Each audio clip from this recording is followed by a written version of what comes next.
My guess would be why you don't see Markov and Subban together is Subban will have the green light to go up. Here's Pacioretty with a shot, scores!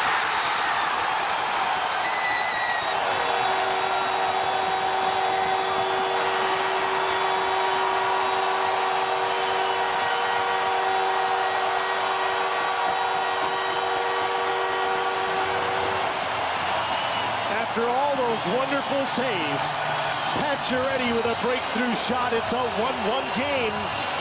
Well, he's done it before in this playoffs. Made a mistake in the Detroit series, almost cost him. Here's a nice stretch pass up the middle.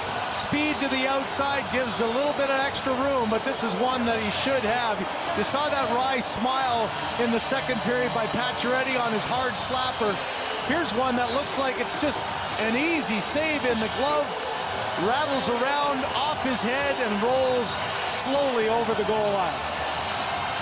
Well, Pacioretty has a great release, and judging by Bishop's eyes as that puck goes in his glove, he doesn't see it.